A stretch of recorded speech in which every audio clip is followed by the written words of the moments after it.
Recording studio Resna बाजार।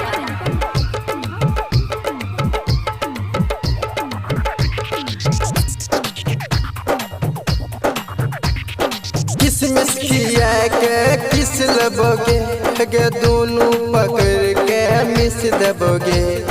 किसमिस खिया के किस लबोगे गे दोनों पकड़ के मिस दबोगे। नच नच छोरी तू नचले नगे कमर हिला के तू नचले नगे।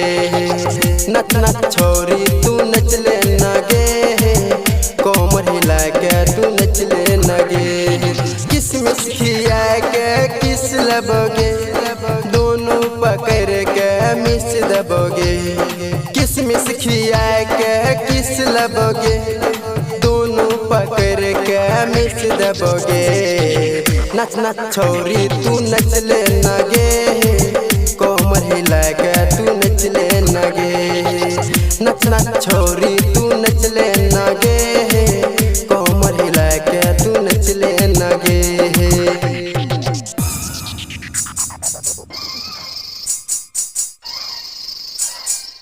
नच नच छोरी तू नचले नगे।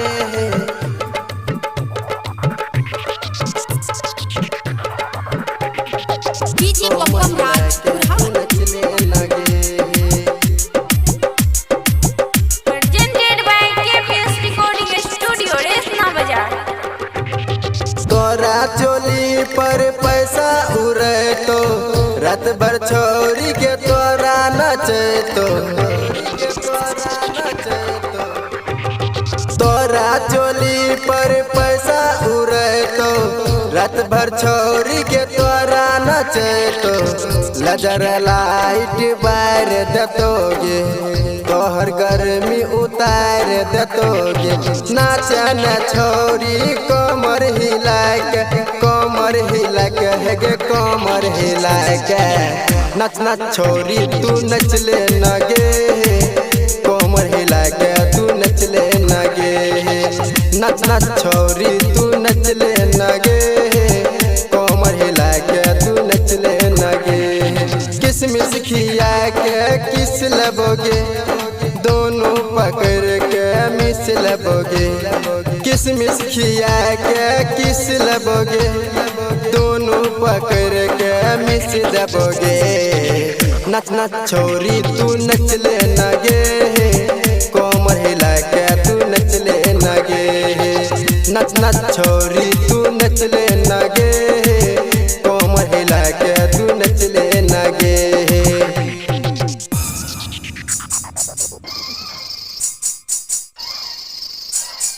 कमर हिला के तू नचले नगे।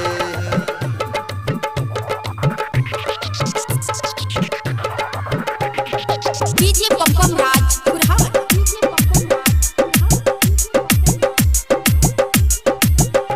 केपीएस रिकॉर्डिंग स्टूडियो रेसना बाजार मधेपुरा।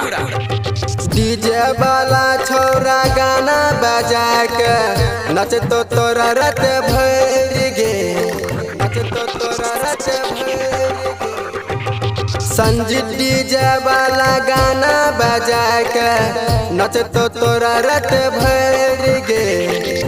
सरवन सुमन नैना लड़े तो नीतीश्री केस नमरी देखे तो। नाचा न छोरी कमर हिला के कमर हिला के गे कमर हिला के।